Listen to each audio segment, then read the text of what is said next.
પ્રાચીન સમયની વાત છે। એક દિવસ ભગવાન શિવ અને માતા પાર્વતી એક જંગલમાં બેઠા હતા। શિયાળાની રાત્રિ હતી, ખૂબ જ ઠંડી પડતી હતી। ત્યારે માતા પાર્વતી ભગવાન શિવને કહે છે, હે પ્રાણનાથ, આજની રાત પસાર કરવા માટે એવું શું કરવામાં આવે જેનાથી આજની રાત પસાર થઈ જાય? ઠંડી પણ ખૂબ જ પડે છે। પછી માતા પાર્વતી કહે છે, એવી કહાની સંભળાવો કે જેથી આપણી આજની રાત્રિ પસાર થઈ જાય। શિવજી પાર્વતીની વાત સાંભળીને એક કહાની શરૂ કરે છે।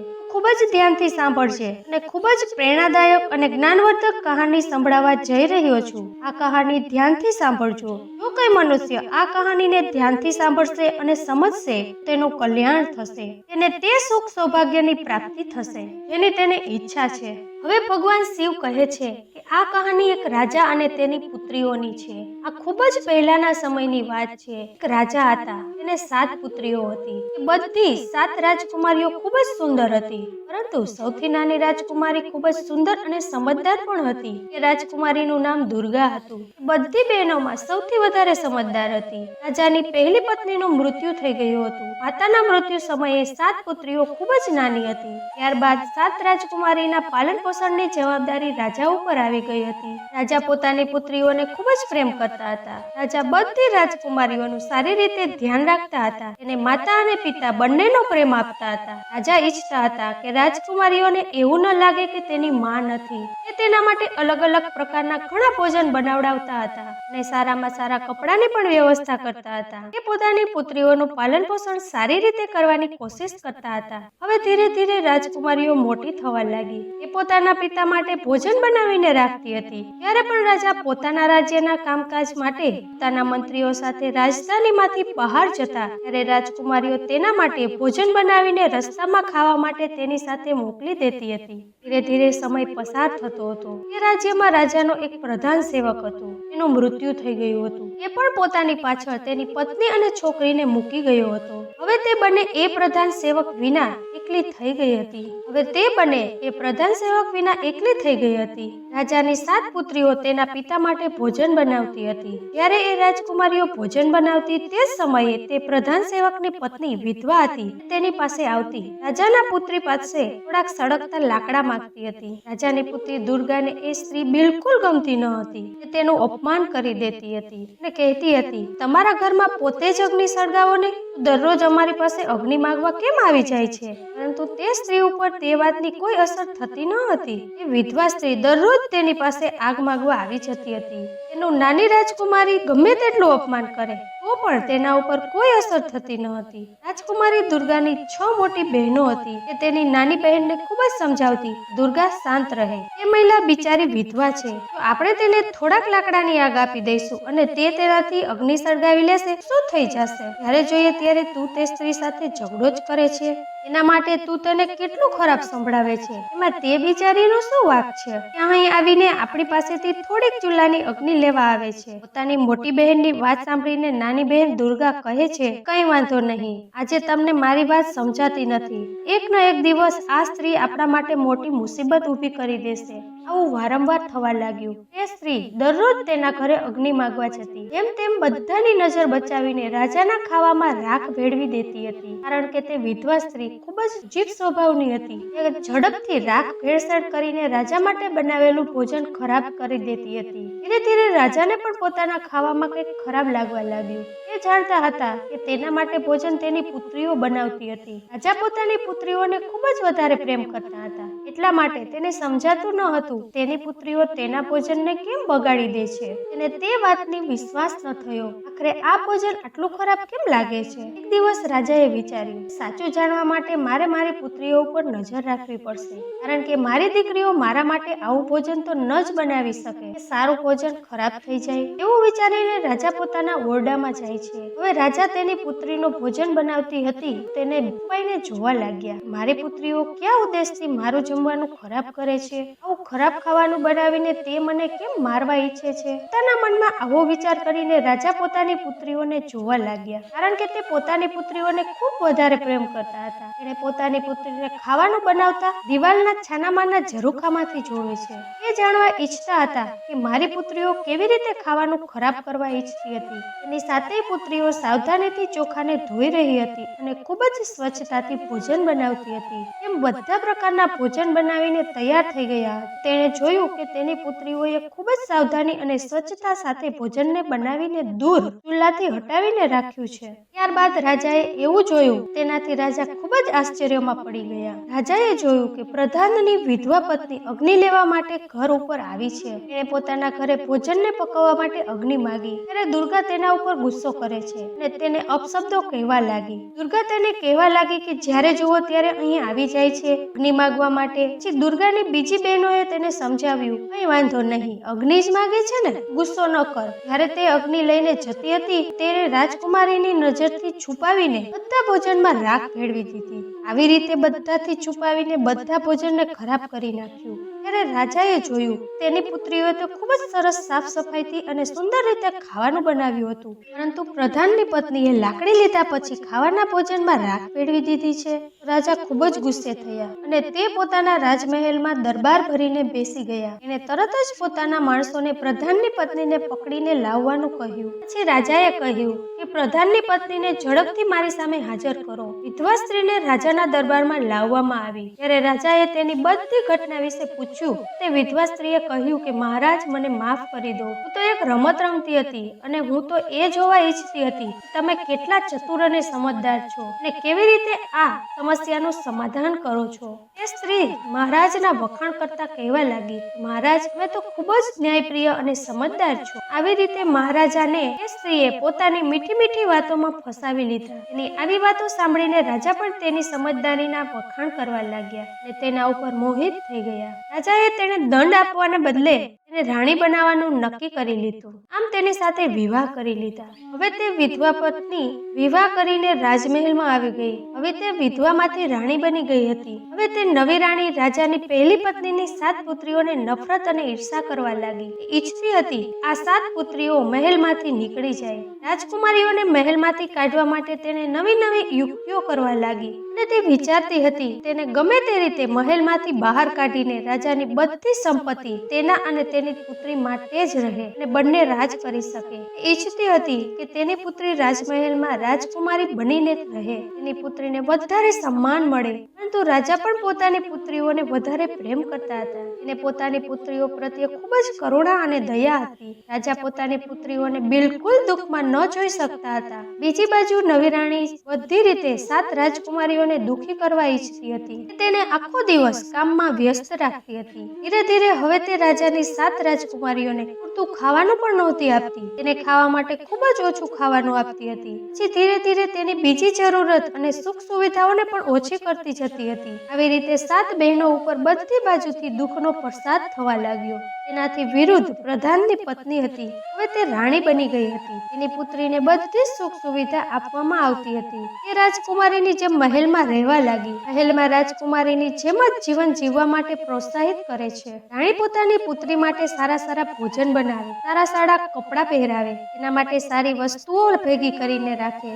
તેને 7 રાજકુમારીઓને બધા સુખોથી વંચિત કરી દીધી. બધી બહેનો ખૂબ જ દુઃખી અને ઉદાસ રહેતી હતી. એક દિવસ વધારે દુઃખી હોવાના કારણે 7 બહેનો મહેલની બહાર જઈને માની સમાધિ ઉપર જઈને રોવા લાગી. ત્યાં જઈને તે પોતાની માને આવું કહેવા લાગી, હે માં, તું તારી બેસહારા લાચાર પુત્રીઓને નથી જોઈ શકતી? અમે બધી કેટલી વધારે દુઃખી છીએ. અમારી નવી માં અમારા ઉપર કેટલો અત્યાચાર કરે છે. અમે ભૂખ્યા તરસ્યા મરી રહ્યા છીએ. માં, અમે હવે શું કરીએ? ધીરે ધીરે તે તેનું દરરોજનું કામ થઈ ગયું. દિવસમાં જ્યારે તે દુઃખી થાય ત્યારે તે પોતાની માની સમાધિ ઉપર ચાલી જતી. રોતા રોતા પોતાની માને પોતાનું દુઃખ કહેતી. એક દિવસ બધી બહેનો પોતાની માની સમાધિ ઉપર જઈને રોતી હતી. ત્યારે તેણે જોયું કે તેની માની સમાધિ ઉપર ખૂબ જ સુંદર દાડમનું વૃક્ષ ઉગ્યું હતું. ઝડપથી તે વૃક્ષ સરસ તાજા ફળોથી ભરાઈ ગયું. હવે તે 7 બહેનો તે ફળને ખાઈને પોતાની ભૂખને શાંત કરવા લાગી. દરરોજ તેની નવી માં તેને ખાવા માટે પૂરતું ભોજન ન આપતી. તે દરરોજ પોતાની માની સમાધિ ઉપર આવીને દાડમના ફળને ખાઈને ભૂખને શાંત કરવા લાગી.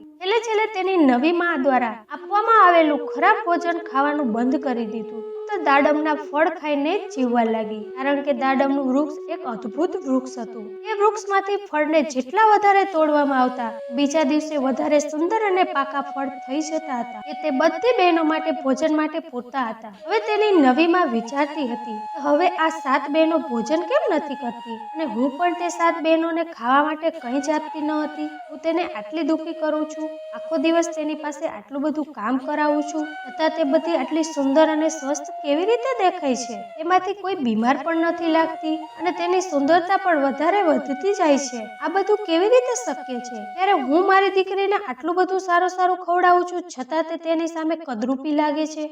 આમ 7 રાજકુમારીઓ પોતાની માની સમાધિ ઉપર જાય છે, સુંદર સ્વાદિષ્ટ દાડમના ફળને ખાતી અને તેના માટે પોતાની માનો આભાર કરતી હતી. ત્યારે તેની નવી માંથી રહેવાયું નહીં, તો તેણે તેનું રહસ્ય જાણવાની કોશિશ કરી. એક દિવસ નવી માએ પોતાની દીકરીને તે 7 રાજકુમારીઓની પાછળ જવાનું કહ્યું. હવે રાજાની 7 પુત્રીઓ પોતાનું બધું કામ પૂરું કરીને જેવી બહાર જવા લાગી, ત્યારે તેની નવી માની દીકરી તેની પાછળ સમાધિની પાસે પહોંચી ગઈ. તેણે જોયું કે 7 બહેનો દાડમના પાકેલા ફળને ભેગા કરી રહી છે. ત્યારે દુર્ગાએ તે નવી માની છોકરીને જોઈ લીધી અને પોતાની બીજી બહેનોને કહ્યું, તમે બધી જુઓ, આ છોકરી આપણી પાછળ આવે છે, આપણે બધાને જોઈ રહી છે. ચાલો અહીંથી આપણે તેને ભગાડી દઈએ, દાડમના ફળને છુપાડી દઈએ, નહીતર તે અહીંથી જઈને પોતાની માને બધું બતાવી દેશે.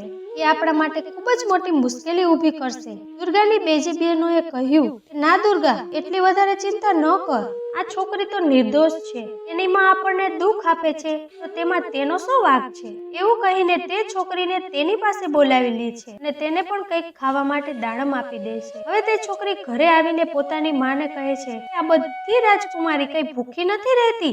એની માની સમાધિ ઉપર એક દાડમનું વૃક્ષ છે, બધી દાડમના ફળ તોડીને ખાય છે. એ વૃક્ષમાં દાડમ ખૂબ જ સરસ અને સ્વાદિષ્ટ છે. આવા મીઠા ફળ મેં મારા જીવનમાં ક્યારેય પણ ખાધા નથી. દીકરીના મોઢેથી આવી વાત સાંભળીને નવી રાણી ખૂબ જ ગુસ્સામાં આવી ગઈ. હવે તે વિચારવા લાગી, હવે તેને ત્યાંથી ફળ ખાવાથી કેવી રીતે રોકી શકું. બીજા દિવસે આખો દિવસ પોતાના ઓરડામાં જ વિતાવ્યો. રાજાએ પોતાના ઓરડામાં આવીને પૂછ્યું, રાણી, મારા દુઃખ અને ઉદાસીનું શું કારણ છે? રાણીએ રાજાને કહ્યું, મારા માથામાં ખૂબ જ દર્દ છે. એવું લાગે છે કે આ દર્દ મારા પ્રાણ લઈ લેશે. જો કોઈ મને આ દર્દમાંથી મુક્ત કરાવી શકે તેમ હોય, તે દાડમનું વૃક્ષ છે, જે તમારી પહેલી પત્નીની સમાધિ ઉપર છે. એ દાડમનું વૃક્ષ જ મારા આ દર્દનું દૂર કરી શકશે. રાજાના પૂછવાથી તેણે કહ્યું કે તે દાડમના મૂળિયા અને તેના પાંદડાને પાણીમાં ઉકાળીને તેમાંથી તે પાણી તૈયાર થશે. તેનાથી મારા માથાની માલિશ કરવાથી અથવા તેને પીવાથી મારું દર્દ મટી જશે. રાણીની વાત માનીને રાજાએ તે જ સમયે પોતાના નોકરોને પહેલી પત્નીની સમાધિ ઉપર મોકલ્યા અને કહ્યું કે સમાધિ ઉપર જે દાડમનું વૃક્ષ છે, એના મૂળિયા અને પાંદડા લઈને મારી પાસે લઈને આવો. સેવકોએ તરત જ રાજાની આજ્ઞાનું પાલન કર્યું અને તે સુંદર દાડમના વૃક્ષને મૂળિયા સાથે ઉપાડીને લઈ આવ્યા. જેવી રીતે રાણીએ બતાવ્યું હતું તેવી રીતે રાજાએ સેવકો દ્વારા તે મૂળિયાને પાણીમાં ઉકાળીને રાણી માટે ઔષધિના રૂપમાં તૈયાર કરી દીધું. એનાથી રાણીના માથાની માલિશ કરવામાં આવી અને તે પીવડાવવામાં આવ્યું. ત્યાર પછી તે રાણીએ રાજાને કહ્યું, હવે બિલકુલ સારું લાગે છે, હવે હું સાજી થઈ જઈશ અને ખૂબ જ સારું લાગે છે. તમે મારા માટે આટલું બધું કર્યું, તેના માટે તમારો ખૂબ જ આભાર. ત્યારે રાજાએ કહ્યું, આ તો મારી ફરજ છે. ત્યારે બીજા દિવસે 7 બહેનો પોતાની માની સમાધિ ઉપર ગઈ. તો તેણે જોયું કે તે સમાધિ ઉપરથી દાડમનું વૃક્ષ ગાયબ થઈ ગયું છે. એ જોઈને બધી બહેનો પરેશાન થઈ ગઈ, ખૂબ જ દુઃખી થઈને રોવા લાગી. એ વિચારવા લાગી કે હવે માની સમાધિ ઉપર દાડમનું વૃક્ષ જ નથી, તો હવે ક્યાં જશું અને શું ખાશું? દાડમના ફળ ન હોવાથી હવે તે ફરીથી ભૂખી મરી જશે. દુઃખી થઈને તે પોતાની માને પ્રાર્થના કરવા લાગી. ત્યારે તેણે જોયું કે દાડમના વૃક્ષની જગ્યાએ નાનકડું તળાવ બની ગયું છે, જે માખણ જેવા પદાર્થથી ભરેલું હતું. બધી બહેનોએ ખૂબ જ આશ્ચર્યથી જોયું અને બધી બહેનો ખૂબ જ ખુશ થઈ ગઈ. તેમાંથી કેટલીક રોટલીઓને લઈને ખાવા લાગી. તે ખાવામાં ખૂબ જ સ્વાદિષ્ટ લાગતી હતી અને તેને ખૂબ જ ગમ્યું. બીજા દિવસે તે જ થયું. ત્યારબાદ દરરોજ આવું થવા લાગ્યું. દરરોજ બધી રાજકુમારીઓ પોતાની માની સમાધિ ઉપર જતી દરરોજ બધી રાજકુમારીઓ પોતાની માની સમાધિ ઉપર જતી અને જોતી નાના તળાવમાં પહેલા માખણ બને છે, પછી તે માખણ રોટલીનું રૂપ લઈ લે છે. તે રોટલીને ખાઈને તે બધી પોતાની ભૂખને શાંત કરી લેતી. દાડમનું વૃક્ષ ઉપાડી નાખ્યું છતાં 7 રાજકુમારીઓ ત્યાં જાય છે અને ખાઈને પાછી આવે છે. પહેલા જેવી હાલત જોઈને નવી રાણી દુઃખી થઈ ગઈ. દુષ્ટ રાણીએ પોતાની છોકરીને બોલાવીને કહ્યું, મને બતાવ કે આ શું થઈ રહ્યું છે. એ તો તે દાડમના વૃક્ષને ઉખાડી નાખ્યું છે. તે રાણીની સમાધિ ઉપર થયું હતું, છતાં તે બધી રાજકુમારી દુઃખી લાગતી નથી. ન તો તે ઉદાસ છે, ન તો દુબળી પાતળી થઈ ગઈ છે. તો તે ભોજન ક્યાં કરે છે? કારણ કે મહેલમાં જે ભોજન હું તેને આપું છું તેને તો તે ખાતી જ નથી. એટલા માટે તું ફરીથી તેની પાછળ જઈને તપાસ કર. રાણીએ પોતાની પુત્રીને કહ્યું તે તેના ઉપર નજર રાખે, જુએ કે શું થઈ રહ્યું છે. પહેલાની જેમ જ 7 બહેનો પોતાની માની સમાધિ ઉપર જાય છે. ત્યાંથી જઈને માખણની બનાવેલી રોટલી ખાતી હતી. ત્યારે સૌથી પહેલા દુર્ગાએ નવી માની છોકરીને જોઈ. તે છુપાઈને તેના ઉપર નજર રાખતી હતી. તેને પોતાની બહેનોને કહ્યું, જુઓ, બીજી વાર ફરી એ અહીં આવી ગઈ છે અને આપણા ઉપર નજર રાખે છે. ચાલો આપણે આ તળાવને ઢાંકી દઈએ જેથી તે આ તળાવને ન જોઈ શકે. આપણે આપણી રોટલીનો નાનો ટુકડો પણ તેને આપ્યો તો તે જઈને જરૂર દુષ્ટ માને બતાવી દેશે. એ આપણા માટે દુર્ભાગ્યની વાત હશે, કારણ કે તે દુષ્ટ રાણી ફરીથી કોઈને કોઈ ષડયંત્ર બનાવશે. દુર્ગાની બહેનોએ એ સમજ્યું દુર્ગા તે બિચારી ઉપર શંકા કરે છે, એટલે તે બધાએ તેની વાત ઉપર બિલકુલ ધ્યાન ન આપ્યું. તેનાથી વિરુદ્ધ પ્રધાનની પુત્રીને સ્વાદિષ્ટ રોટલી ખાવા આપી દીધી, કારણ કે રાજાની 6 પુત્રીઓ ભોળી હતી. એટલા માટે દુર્ગા તેને કંઈક કહેતી તો તેને કંઈ જ સમજાતું ન હતું અને તે વિચારતી હતી કે તે નાની છે એટલે તેને કંઈક વધારે શંકા થાય છે. જ્યારે તેની નવી માને આ વાત 7 બહેનોની રોટલી વાળી ખબર પડી તો તે ક્રોધથી લાલ પીળી થવા લાગી. તેથી તેણે નોકરને બોલાવીને કહ્યું કે જાઓ, રાણીની સમાધિને ત્યાંથી ઉખાડી નાખો અને તેની બાજુમાં નાનું તળાવ છે તેમાં કચરો ભરીને નષ્ટ કરી નાખો. હવે રાજકુમારીએ જોયું તેની માની સમાધિ જ નથી. તે વધારે દુઃખી થઈ ગઈ અને જોર જોરથી રોવા લાગી. હવે તેની પાસે કોઈ રસ્તો હતો નહીં. તેનાથી રાણીને સંતોષ ન થયો. એક દિવસ રાણી ભયંકર બીમારીનું બહાનું કાઢીને પોતાના ઓરડામાં સૂતી હતી અને મહારાજાને બોલાવવામાં આવ્યા. મહારાજાએ આવીને રાણીની બીમારીનું કારણ પૂછ્યું. રાજાએ કહ્યું કે ભલે મારા સામ્રાજ્યનું બધું જ વેચાઈ જાય, પણ તને સાજી કરવા સારામાં સારા વૈદ્યને દેખાડીશ અને તને બિલકુલ સારી કરી દઈશ. પરંતુ તે રાણી તો પોતાની રમત રમી રહી હતી. તે તો સ્વભાવથી જ દુષ્ટ હતી. ત્યારે દુષ્ટ રાણીએ કહ્યું, આટલું બધું કરવાની કોઈ જરૂર નથી. મારા જીવનને તો તમારું નાનું કામ જ બચાવી શકશે. રાજાએ કહ્યું, તું કહેતો ખરી, કહીશ તે તારું કામ અવશ્ય પૂરું કરીશ. તેના માટે હું પ્રતિજ્ઞા કરું છું. પછી રાણીએ કહ્યું કે મારા જીવનને બચાવવા માટે તમે એક કાર્ય કરી દો. તમે તમારી પહેલી પત્નીની 7 રાજકુમારીઓને મારી નાખો. તેને મર્યા પછી તેનું લોહી મારા માથા અને હાથની હથેળીમાં લગાવવું. આમ તેના મૃત્યુથી મારું જીવન બચી જશે. આ શબ્દોને સાંભળીને રાજા દુઃખમાં પડી ગયા, ધ્રુજવા લાગ્યા અને પડવા ના જ હતા. રાજાએ પોતાને સંભાળી લીધા, કારણ કે રાજાને પોતાની પ્રતિજ્ઞા તૂટવાનો ભય હતો, કારણ કે તે પોતાની પુત્રીને પોતાના કરતા વધારે પ્રેમ કરતા હતા. પછી રાજાએ પોતાના મનને કઠોર કરી લીધું અને રાજકુમારીની શોધ કરવા લાગ્યા. રાજાએ પોતાની 7 રાજકુમારીઓને પોતાની માની સમાધિ ઉપર બેઠેલી જોઈ. રાજાએ પાસે જઈને જોયું કે તેની 7 પુત્રીઓ માની સમાધિ ઉપર બેસીને રોતી હતી. પોતાની પુત્રીની આવી હાલત જોઈને રાજા ખૂબ જ દુઃખી થઈ ગયા. એક બાજુ રાણીની ઈચ્છા, રાજાની પ્રતિજ્ઞા અને બીજી બાજુ તેની પુત્રીનું જીવન. તેને સમજાતું ન હતું કે હવે શું કરવું. હવે રાજાને થોડું સમજાઈ રહ્યું હતું. તેની પુત્રી નવી માં સાથે ખુશ નથી અને નવી માં પણ તેને ખુશ રાખી શકતી ન હતી. પોતાની પુત્રીઓ પાસે જઈને રાજા પ્રેમપૂર્વક પોતાની પુત્રીને બોલ્યા, તમે મારી સાથે આ મહેલની બહાર જંગલમાં ચાલો. તેની વાત માનીને તે બધી તેની સાથે ચાલી ગઈ. બધાને લઈને જંગલની તરફ ચાલ્યા ગયા. જંગલમાં દૂર જઈને રાજાએ એકાંતમાં આગ લગાવી. બધા માટે ચોખા પકાવીને તેને ખાવા માટે આપ્યા. બપોરનો સમય હતો, તેના કારણે વધારે ગરમી પણ હતી. તેથી બધી બહેનો ભોજન ખાઈને ઘસઘસાટ ઊંઘી ગઈ. ત્યારે રાજાએ જોયું કે 7 બહેનો સૂઈ ગઈ છે. તે છુપાઈને ત્યાંથી ભાગી ગયા. તેને ઊંડી ઊંઘમાં સૂતેલી જોઈને ત્યાં જ છોડી દીધી. રાજા પોતાના મનમાં એ વિચારીને ખુશ હતા, ચાલો મારી પુત્રીઓ ગમે ત્યાં રહેશે તો પણ જીવતી જ રહેશે. પોતાની નવી માના અત્યાચારથી બચી શકશે અને ગમે ત્યાં પોતાનું જીવન પસાર કરી લેશે. સાથે તેણે ભગવાનને પ્રાર્થના કરી તે તેની પુત્રીઓને પ્રાણીઓથી બચાવે. રાજા આમ વિચારતા વિચારતા વારંવાર પ્રાર્થના કરતા કરતા ત્યાંથી ચાલ્યા ગયા. રાજાએ પાછા આવતી વખતે જંગલમાં એક હરણને માર્યું. તેના લોહીને લઈને મહેલમાં ગયા. તેણે રાણીના માથા અને બંને હાથની હથેળીમાં તે લોહીને લગાવી દીધું. ક્રૂર રાણીએ વિચાર્યું કે સાચે જ રાજાએ તેની 7 પુત્રીઓને મારી નાખી છે. તેણે રાજાને કહ્યું કે હવે માને સારું થઈ જશે. ત્યાં જંગલમાં રાજાના ચાલ્યા ગયા પછી 7 બહેનોની ઊંઘ ઉડી ગઈ. તેને પોતાને ગાઢ જંગલમાં એકલું લાગતું હતું. તેને ચારે બાજુ ભયંકર જંગલી પ્રાણીઓનો અવાજ સંભળાયો. તેનાથી તે ડરવા લાગી. તેનું પૂરું શરીર ભયથી ધ્રુજવા લાગ્યું. તેના કારણે તે બધી રોવા લાગી અને બૂમો પાડવા લાગી. તે પોતાને ત્યાં એકલી સમજીને પૂરી શક્તિ લગાવીને પોતાના પિતાજીને બોલાવવા લાગી. તેને આશા હતી કે તેના અવાજને સાંભળીને તેના પિતા જરૂર આવશે, પરંતુ તેને આમ ને આમ ઘણો સમય પસાર થઈ ગયો, પરંતુ રાજા ન આવ્યા. અને એવું લાગતું હતું કે તેના સિવાય આ જંગલમાં બીજું કોઈ નથી. તે જ સમયે તે જંગલમાં બાજુના રાજ્યમાંથી રાજકુમાર શિકાર કરવા માટે આવ્યા હતા. ત્યારે તે બધા પોતાના રાજ્યમાં જતા હતા. ત્યારે સૌથી નાના રાજકુમારે પોતાના ભાઈઓને રોકતા કહ્યું, ભાઈ, જંગલમાં જરૂર કોઈ ફસાઈ ગયું છે. આપણે બધાએ તેની મદદ કરવા માટે જવું જોઈએ. કદાચ તે કોઈને બોલાવી રહ્યા છે. આપણે બધા અહીં જ ઊભા રહીએ. મને લાગે છે કે કોઈ રોવે છે અને કોઈકને બોલાવે છે. શું તમે બધા એ અવાજને નથી સાંભળતા? ચાલો આપણે તે દિશામાં જઈએ. ત્યાંથી અવાજ આવી રહ્યો છે. પછી નાના રાજકુમારને બતાવ્યા પ્રમાણે અવાજની દિશામાં બધા ભાઈઓ તે દિશામાં પોતાના ઘોડાને દોડાવ્યા. ત્યાંથી રોવાનો અવાજ આવતો હતો. ત્યાં તે 7 રાજકુમારો પહોંચી ગયા જ્યાં તે 7 બહેનો રોતી હતી. તેને આવી રીતે રોતા જોઈને રાજકુમારને દયા આવી ગઈ. સૌથી મોટો રાજકુમાર ખૂબ જ આશ્ચર્યમાં પડી ગયો. તેને ખૂબ જ વ્યાકુળતાથી કહ્યું, તમે અહીં કેવી રીતે ફસાઈ ગયા? તમે કોણ છો?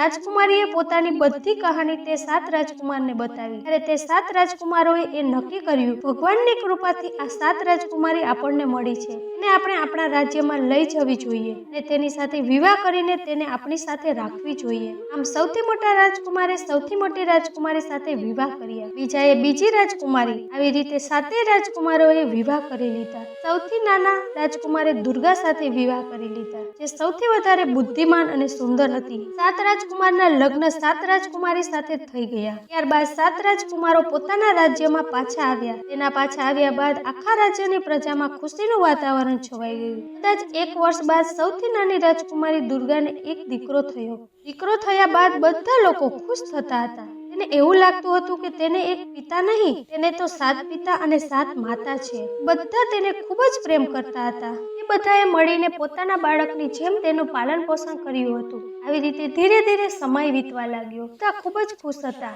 આમ દુર્ગાનો દીકરો 2 વર્ષનો થઈ ગયો. એક દિવસ નાના રાજકુમારે પોતાના ભાઈઓને કહ્યું કે શિકાર રમવાનું મન થયું છે, શિકાર પર જવા ઈચ્છું છું. તેણે પોતાની પત્ની દુર્ગાને પણ કહ્યું કે હું શિકાર પર જવા ઈચ્છું છું. દુર્ગા અને પોતાના ભાઈઓની આજ્ઞા લઈને તે શિકાર કરવા નીકળી ગયો. પરંતુ ઘણા દિવસો વીતી ગયા હોવા છતાં પાછો આવ્યો નહીં. દિવસો પસાર થવા લાગ્યા, પણ રાજકુમાર ન આવ્યો. કોઈ જાણતું ન હતું કે તે ક્યાં ગયો છે અને પાછો કેમ ન આવ્યો. એ જાણીને રાજકુમારીને ખૂબ જ દુઃખ થતું હતું. ત્યારે તેના ભાઈઓ કહેવા લાગ્યા, અમે પણ ત્યાં જઈશું અને તેને શોધીને લાવશું. એ 6 રાજકુમાર નાના ભાઈને શોધવા રાજ્યમાંથી નીકળી ગયા, પરંતુ તે 6 ભાઈઓ પણ પાછા ન આવ્યા. એ જાણીને 7 રાજકુમારીઓને વધારે દુઃખ થયું. ત્યારે તેના પતિ પાછા ન આવ્યા. તેને વિચાર આવ્યો કે તેના પતિને કોઈએ મારીને જંગલમાં દાટી દીધા હશે અથવા તેની સાથે કંઈક ખોટું થયું હશે. ધીરે ધીરે ઘણા દિવસો વીતી ગયા, પરંતુ 7 ભાઈઓમાંથી કોઈ પાછા ન આવ્યા. એક દિવસ દુર્ગા પોતાના પુત્રને સુવડાવતી હતી અને બધી બહેનો નીચે કામ કરતી હતી. ત્યારે જ કોઈ મહેલના દરવાજા ઉપર આવ્યા. તેણે કાળા કપડાં પહેર્યા હતા. તે પોતાને એક સાધુ બતાવતા હતા અને તે ભિક્ષા માંગવા માટે આવ્યા હતા. લોકોએ કહ્યું કે તું મહેલની અંદર ભિક્ષા માંગવા નહીં જઈ શકે. રાજાના બધા પુત્રો આ સમયે બહાર ગયા છે. અમને એવું લાગે છે કે તે મરી ગયા છે, તેથી તેની વિધવાઓને તારી ભિક્ષા માંગવાથી તકલીફ પડશે, એટલા માટે તું અંદર ન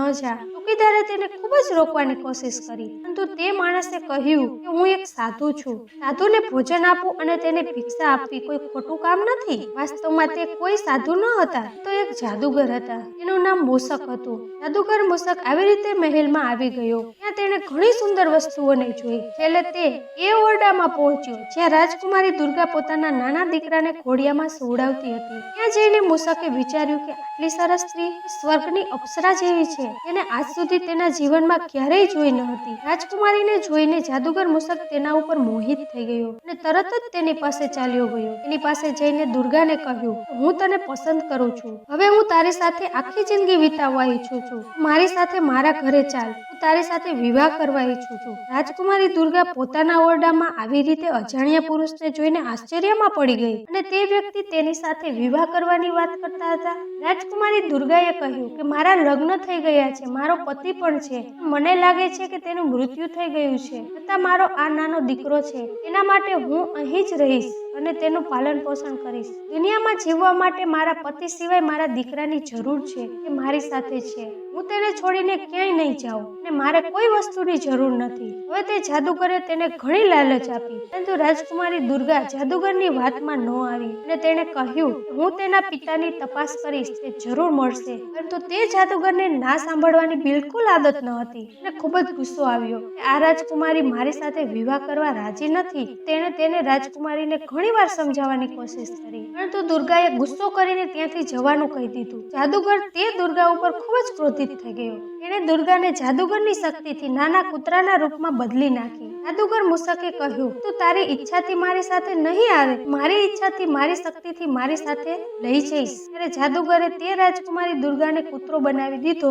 તે કૂતરો બનીને આમ તેમ ભાગવા લાગી. બિચારી પાસે કોઈ શક્તિ ન હતી કે જેથી તે પોતાની બીજી બહેનોને બતાવી શકે કે તેની સાથે શું થયું છે. હવે તે જાદુગર મૂષકના ઈશારા ઉપર તેની સાથે ચાલવા લાગી. જાદુગર મૂષક જેવો મહેલના દરવાજે પહોંચ્યો તો ચોકીદારે તેને પૂછ્યું તમે આ નાના કૂતરાને ક્યાંથી લીધું છે? તો તેણે જવાબ આપ્યો કે રાજકુમારીએ આ કૂતરાને મને ભેટમાં આપ્યો છે. એ સાંભળીને ચોકીદારે તેને કંઈ જ ન પૂછ્યું. થોડા સમય પછી દુર્ગાની 6 બહેનોએ તેના ભાણેજને રોવાનો અવાજ સાંભળ્યો અને તેના ઓરડામાં ગઈ તો તેણે જોયું કે ત્યાં ઓરડામાં કોઈ ન હતું. તેણે બધી બાજુ જોયું, તેને દુર્ગા ક્યાંય દેખાતી ન હતી. પછી તેણે સેવકોને પૂછ્યું તો બધાએ બતાવ્યું કે એક સાધુ આવ્યા હતા. તેની સાથે કાળા કૂતરા વિશે પણ બતાવ્યું. રાજકુમારીઓએ અંદાજ લગાવી લીધો કે રાજકુમારી સાથે જરૂર ખરાબ થયું છે અને તે ક્યાંક ચાલી ગઈ છે. તેની સાથે કંઈક ષડયંત્ર કરવામાં આવ્યું છે. હવે ધીરે ધીરે સમય પસાર થવા લાગ્યો. દુર્ગાના પુત્રને 6 માસીઓએ મળીને મોટો કર્યો. હવે તે 14 વર્ષનો થઈ ગયો હતો. એક દિવસ તેની માસીઓએ પરિવારનો ઇતિહાસ બતાવતી હતી.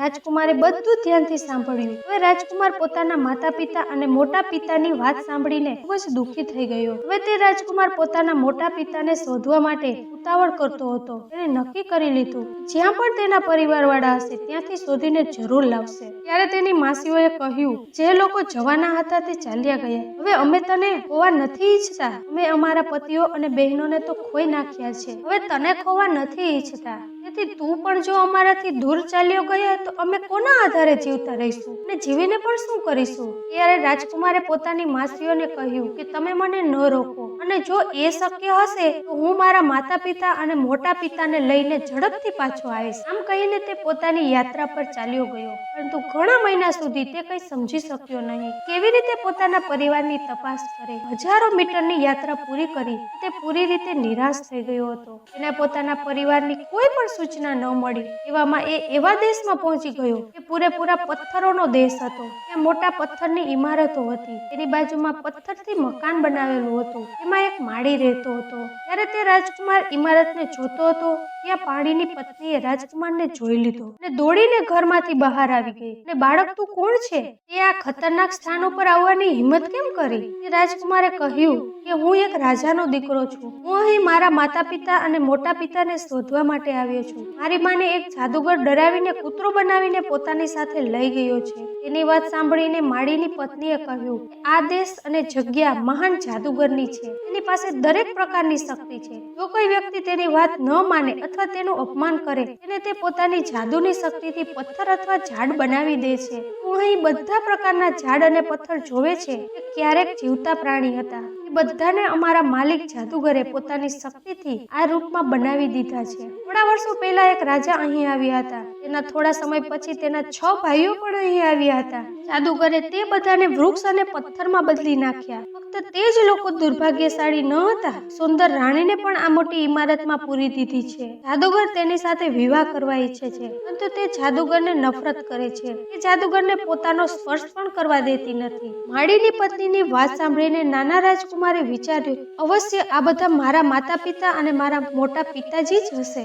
આખરે મેં તેને શોધી જ લીધા, જેના માટે હું આટલા સમયથી ભટકતો હતો. ત્યારબાદ તેણે પોતાની કહાની માળીની પત્નીને બતાવી અને તેને પ્રાર્થના કરી તે તેની મદદ કરે. તેણે માળીની પત્નીને કહ્યું, તેને વધારે માહિતી આપો કે જાદુગર પાસેથી બચાવવામાં તેને મદદ કરે. માળીની પત્નીએ તેને સાથ આપવા માટે પ્રતિજ્ઞા કરી લીધી. તેને લાગ્યું કે તેની મદદ કરીને અમે પણ આ જાદુગરથી બચી જઈશું, કારણ કે તે પણ તેના અત્યાચારમાં ફસાયેલા હતા. એટલા માટે તેણે તે છોકરાને સાથ આપવા માટે હા પાડી દીધી. હવે માળીની પત્નીએ તેને પોતાનું રૂપ બદલવા કહ્યું. ક્યાંક જાદુગર તને જોઈ લેશે તો તને પણ પથ્થરમાં બદલી નાખશે. રાજકુમાર તૈયાર થઈ ગયો પોતાનો વેશ બદલવા માટે. માળીની પત્નીએ તેને એક ધોતી પહેરાવી દીધી અને કહ્યું કે આજથી તું બધાની નજરમાં મારી પુત્રી છો. એક દિવસ સુંદર બગીચામાં જાદુગર મુસક ફરી રહ્યો હતો. ત્યાં એક નાની છોકરીને જોઈને જાદુગરે માળીની પત્નીને પોતાની પાસે બોલાવી અને તેને પૂછ્યું, તે છોકરી કોણ છે? ત્યારે માળીની પત્નીએ કહ્યું, તે મારી પુત્રી છે.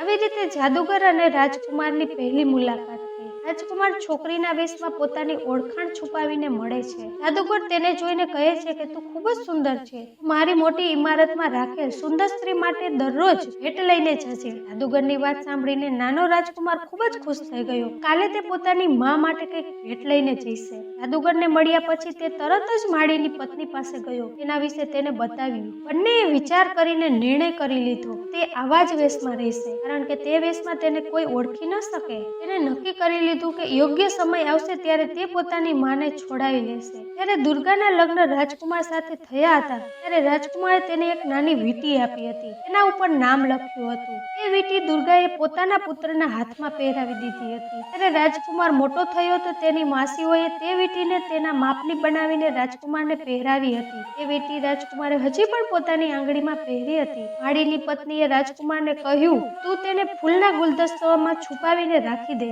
એને જોઈને તારી માં તને ઓળખી જાય. આ કોઈ મુશ્કેલી વિના સંભવ નહીં બને, કારણ કે એક ચોકીદાર હંમેશા દુર્ગા ઉપર નજર રાખતો હતો. કેદમાં હોવાથી તેની શક્તિથી નજર રાખવામાં આવતી હતી. હવે રાજકુમારને જાદુગર તરફથી ફૂલોનો ગુલદસ્તો પોતાની માં સુધી પહોંચાડવાનો મોકો મળતો હતો. હવે દરરોજ ફૂલોનો ગુલદસ્તો રાણી સુધી પહોંચાડવા લાગ્યો. જાદુગરની એક દાસી હંમેશા તેની માના ઓરડામાં જ રહેતી હતી. અંતમાં એક દિવસ ભાગ્યએ તે રાજકુમારનો સાથ આપ્યો અને તેને એક એવો મોકો મળી ગયો. તે ઓરડામાં તેની માં સિવાય બીજું કોઈ ન હતું. ત્યારે કોઈ તેને જોઈ નહોતું શકતું ત્યારે તેણે પોતાની આંગળીમાં પહેરેલી વીંટીને કાઢીને તે ફૂલના ગુલદસ્તામાં બાંધીને પોતાની માં દુર્ગાના પગમાં રાખી દીધા. એ વીંટીને જમીન પર પડતા અવાજ આવ્યો. તેની માં દુર્ગાને થયું કે આ ગુલદસ્તામાં એવું શું છે? તે વિચિત્ર અવાજ કરે છે. ધ્યાનથી જોયું તો તેમાં ફૂલો સાથે બાંધેલી નાની વીંટી જોઈ. એ વીંટીને ઓળખતા જ તેણે ફૂલો લાવનાર છોકરી બનેલા રાજકુમાર તરફ જોયું અને પોતાના વિશે બતાવ્યું. પોતાના પુત્ર દ્વારા બતાવવામાં આવેલી આખી કહાની સાંભળીને તે તરત જ વિશ્વાસ થઈ ગયો. પોતાના પુત્ર દ્વારા બતાવવામાં આવેલી આખી કહાની સાંભળીને તેને તરત જ વિશ્વાસ થઈ ગયો. રાજકુમારે કહ્યું, કેટલી જગ્યાએ શોધ્યા પછી મળ્યા છો. તેને બચાવવાની કોશિશ કરે છે.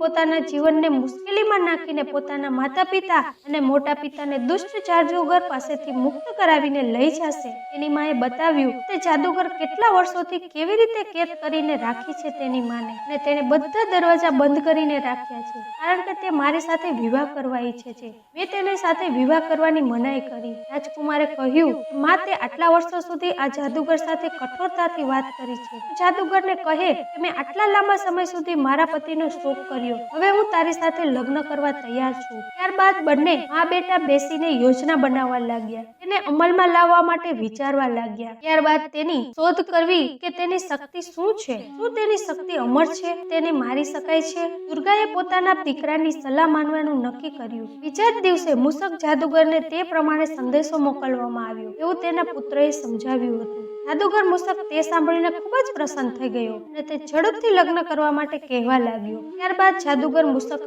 દુર્ગાને મહેલમાં જવા માટે વિનંતી કરી. પછી દુર્ગાએ કહ્યું કે તે લગ્ન કરે તે પહેલા તેને થોડો સમય આપવો જોઈએ, જેથી તે એકબીજાથી પરિચિત થઈ શકે. અને તેણે કહ્યું, દુશ્મની જેટલી લાંબી હોય છે, દોસ્તી થાય ત્યારે તેની મજબૂતી તેનાથી પણ વધારે મજબૂત થઈ શકે. ત્યારબાદ દુર્ગાએ જાદુગરને પૂછ્યું, શું તમે પૂરી રીતે અમર છો? તો તમારે મૃત્યુ ક્યારેય નહીં થાય? તો તમે માનવ જાતિનો અનુભવ કરવા વાળા મહાન જાદુગર છો? ત્યારે જાદુગરે કહ્યું, તું એવું કેમ પૂછી રહી છે? ત્યારે રાણીએ જવાબ આપ્યો, તમારી પત્ની થતા પહેલા બધું જાણવા ઈચ્છું છું. જો તમારા ઉપર કોઈ મુશ્કેલી આવી જાય હું શું કરી શકું? પહેલા પતિ અને પુત્રને મેં તો ગુમાવી દીધા છે. હું તારી સાથે લગ્ન કરું ને તને કંઈ થઈ જાય હું કોના સહારે જીવી શકું? જાદુગરે કહ્યું કે આ સાચું છે. જાદુગરે કહ્યું કે અહીંથી ઘણે દૂર એક જંગલમાં એક મોટા વૃક્ષમાં પિંજરું છે. તેમાં લીલા રંગનો પોપટ છે. તે પોપટ મરશે તો જ હું મરી શકીશ, પરંતુ પોપટને કોઈ મારી શકશે નહીં, એટલે મારું મૃત્યુ પણ નહીં થઈ શકે. એ પોપટને સુરક્ષિત રાખવા માટે મેં ત્યાં ઘણા લોકોને તેનું ધ્યાન રાખવા રાખ્યા છે. જો કોઈ ત્યાં દેખાય તો તેને તરત જ મારી નાખવામાં આવે છે. દુર્ગાએ જાદુગર સાથે જે કોઈ વાત કરી પોતાના પુત્રને બતાવી દીધી, પરંતુ પુત્રની જાનનો ખતરો લાગતા તે પોપટને મારવાનો વિચાર ભૂલી જવા કહ્યું. જાદુગરની બીકથી દુર્ગાએ પોતાના પુત્રને ત્યાં જવાની ના પાડી દીધી. ત્યારબાદ રાજકુમારે જવાબ આપ્યો કે જ્યાં સુધી હું તેને પોપટને પકડીને નહીં લાવું ત્યાં સુધી મારા પિતા અને મારા મોટા પિતા જાદુગરની કેદમાંથી મુક્ત નહીં થાય. ઝડપથી પાછો આવીશ. ત્યાં સુધી તારે જાદુગર સાથે સારી સારી વાતો કરવી અને હસતા રહેવું. હવે રાજકુમાર પોતાની માને ઝડપથી પાછા આવવાનું વચન આપીને પોપટને શોધવા નીકળી ગયો. થોડે દૂર રાજકુમાર ગાઢ જંગલમાં પહોંચી ગયો. ત્યાં સુધીમાં તે ખૂબ જ થાકી ગયો હતો. ત્યાં જંગલમાં એક મોટા વૃક્ષ નીચે આરામ કરવા લાગ્યો. થોડા સમયમાં ઠંડી હવા આવવાથી તેને ઊંઘ આવી ગઈ. હવે પછી રાજકુમારે જોયું બે ચોકીદાર આરામથી સૂતા છે. ત્યાં વૃક્ષ ઉપર મોટું પિંજરું છે. ત્યારબાદ રાજકુમારે છુપાઈને તે પોપટના પિંજરાને ઉપાડી લીધું. પછી રાજકુમાર પાછા જવા લાગ્યો. ત્યાં સુધી ચાલતો રહ્યો જ્યાં સુધી તે દુષ્ટ મૂષક જાદુગર પાસે ન પહોંચી જાય. મહેલના દરવાજાની પાસે નીચે બગીચામાં બેસીને તે પોપટ સાથે રમવા લાગ્યો. ત્યારે જાદુગર મૂષકે પોતાના મહેલની બારીમાંથી જોયું અને તરત જ ભાગીને તે રાજકુમાર પાસે આવ્યા અને કહ્યું, આ પોપટને ક્યાંથી લાવ્યો? તે પોપટને મને આપી દે, એના માટે હું તને ખૂબ જ ધન દોલત આપીશ. પરંતુ રાજકુમારે જાદુગરને ના પાડી દીધી. રાજકુમારે કહ્યું કે હું મારા પોપટને તમને નહીં આપું. ઘણા વર્ષોથી મારું પ્રિય પક્ષી છે. જાદુગરે કહ્યું કે હું સમજુ છું તારું પ્રિય પક્ષી છે, તેથી હું તેને મફતમાં નથી માંગતો. હું તેને પોપટની શું કિંમત છે કિંમત આપવા ઈચ્છું છું. એ કિંમત હશે તે હું તને આપીશ. રાજકુમારે કહ્યું કે હું મારા પ્રિય પોપટને નહીં વેચી શકું. ત્યારે જાદુગર મૂષક વધારે ચિંતામાં પડી ગયા. એણે કહ્યું કે તેના બદલામાં તું કંઈ પણ લઈ શકે છે, બસ તું મને તે પોપટ આપી દે. જાદુગરની વાત સાંભળીને રાજકુમાર કહે છે, ચાલો તું તેના બદલામાં કંઈક આપવા ઈચ્છે છે હું તને આપી દઈશ. જાદુગર ખુશ થઈ જાય છે. હું તને જરૂર આપીશ. હવે રાજકુમારે કહ્યું કે સૌથી પહેલા તું એ 7 રાજકુમારને મુક્ત કર. તેને પથ્થર અને વૃક્ષ બનાવ્યા છે. સારું, તમારી ઈચ્છા પૂર્ણ થશે. ત્યારબાદ 7 રાજા પોતાના વાસ્તવિક રૂપમાં આવી ગયા. પછી મૂષક જાદુગરે કહ્યું કે જો મેં તેને ફરીથી પ્રાકૃતિક રૂપમાં કરી દીધા છે, હવે તું મને પોપટ આપી દે. પછી રાજકુમારે કહ્યું કે એટલી ઝડપ પણ શું છે? પેલા તે બધા લોકોને સ્વતંત્ર કરો જેને તે તારા કબજામાં રાખ્યા છે. પછી જાદુગરે પોતાના હાથને ફેરવ્યો.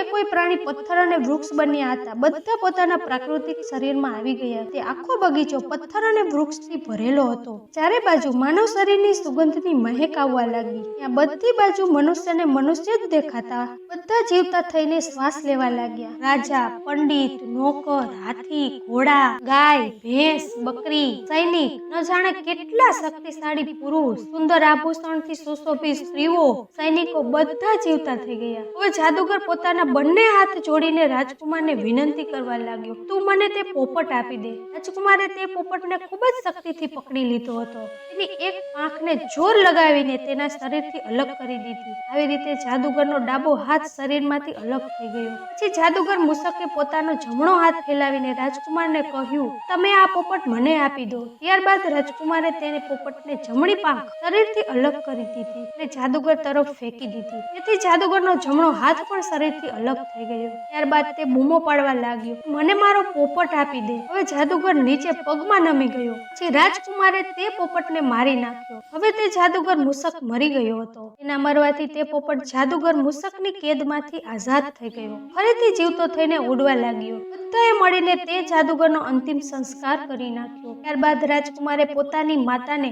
મોટી ઇમારતમાંથી મુક્ત કરાવી. આવી રીતે રાજકુમાર પોતાના બધા પરિવાર સાથે પોતાના દેશ માટે ચાલ્યા ગયા. બીજા બધા લોકો પણ પોતપોતાના ઘરે ચાલ્યા ગયા. આવી રીતે રાજકુમારે પોતાના માતા પિતા અને મોટા પિતાને તે દુષ્ટ જાદુગર પાસેથી મુક્ત કરાવ્યા. હવે તે બધા એક સુખી જીવન જીવવા લાગ્યા. તેની માસીઓ પણ રાહ જોતી હતી. તે પોતાના પતિઓને જોઈને ખુશ થઈ ગઈ અને સુખથી પોતાનું જીવન વ્યતીત કરવા લાગી. હવે સાતેય રાણીઓએ પોતાના રાજાઓને બતાવ્યું કે કેવી રીતે તેની નવી માં તેનું અપમાન કરતી હતી. તેણે અમારી જિંદગી બરબાદ કરવાની પૂરી કોશિશ કરી હતી. હવે રાજાએ કહ્યું કે હવે આપણે બધા અમારા પિયર જઈએ. તે બધા તે રાજ્યમાં જાય છે. હવે રાજાને ખબર પડે છે કે તેની સાતેય પુત્રીઓ તેના પતિઓ સાથે અહીં આવે છે. તે ખૂબ જ ખુશ થયા. જ્યારે તે તેને મળ્યા તો પોતાના આંસુ રોકી શક્યા નહીં અને જોર જોરથી રોવા લાગ્યા કે ક્યાં હતી બેટા, મને માફ કરી દો. હું તમને ખૂબ જ પ્રેમ કરતો હતો, પરંતુ હું શું કરું, મારી પણ મજબૂરી હતી. તેથી મેં તમને જંગલમાં મૂકી દીધી. મારે તેની વાતોમાં ન આવવું જોઈએ. ખબર નહીં હું તેની વાતોમાં કેવી રીતે આવી ગયો. અમને બધાને જંગલમાં મૂકી આવ્યો. તેના માટે મને માફ કરી દો. ત્યારે રાજકુમારીએ કહ્યું, નહીં પિતાજી, કોઈ વાત નહીં. અમે ખૂબ જ ખુશ છીએ. વિધિનું વિધાન જ એવું હોય છે. કોઈ તેના ફળથી બચી શકતું નથી. અમારા પણ કોઈ ખરાબ કર્મ હશે જેના કારણે અમારે આ બધું ભોગવવું પડ્યું. અને વિધિના વિધાન પણ જોઈએ કે જો તમે અમને જંગલમાં ન છોડી હોત તો અમે રાજાઓને કેવી રીતે મળત. હવે રાજા પોતાની પુત્રીઓને મળીને ખૂબ જ ખુશ થયા અને તેને કહ્યું, બેટી, તમારી નવી માએ તમારી સાથે ખૂબ ખરાબ કર્યું. તેથી જ જ્યારે હું તમને જંગલમાં મૂકીને આવ્યો તે જ રાત્રે તેને અચાનક શું થઈ ગયું, તે બળીને મરી ગઈ. એને પોતાના ખરાબ કર્મ હાથોહાથ મળી ગયા હતા. મેં તમને બધાને શોધવાની ખૂબ જ કોશિશ કરી, પણ તમે મને ક્યાંય ન મળી. ત્યારે રાજા તેની 7 રાજકુમારીને ગળે લગાવી દે છે અને ખૂબ જ ખુશ થાય છે. તેથી જ મિત્રો કહે છે, ક્યારેય કોઈની સાથે દગો ન કરવો જોઈએ, ન તો કોઈ ચીજનું ઘમંડ કરવું જોઈએ, ન તો કોઈને હેરાન કરવા જોઈએ. હવે શિવજી માતા પાર્વતીને કહે છે, જુઓ, કોઈ પણ પોતાના કર્મના ફળથી બચી શકતું નથી. હંમેશા આપણે આપણી બુદ્ધિથી કામ કરવું જોઈએ. ક્યારેય ડરવું ન જોઈએ. મુશ્કેલીની પરિસ્થિતિમાં બધાનો સાથ આપવો જોઈએ. બધાની સાથે હળીમળીને રહેવું જોઈએ. મિત્રો, કોમેન્ટમાં બતાવો કે તમને આ કહાની કેવી લાગી. જો તમારા મનમાં કોઈ પ્રશ્ન હોય અથવા નવા પોઈન્ટ ઉપર વિડીયો જોવા ઈચ્છતા હોય તો તમે અમને કોમેન્ટ કરીને જરૂર બતાવજો. આવા જ વિડીયો જોવા માટે અમારી ચેનલને સબસ્ક્રાઈબ કરજો અને લાઈક તથા વધારેમાં વધારે લોકોને શેર કરજો. ધન્યવાદ. ફરીથી મળીશું મિત્રો આવા જ વિડીયો સાથે. ત્યાં સુધી તમારું ધ્યાન રાખજો, હસતા રહેજો અને હંમેશા ખુશ રહેજો.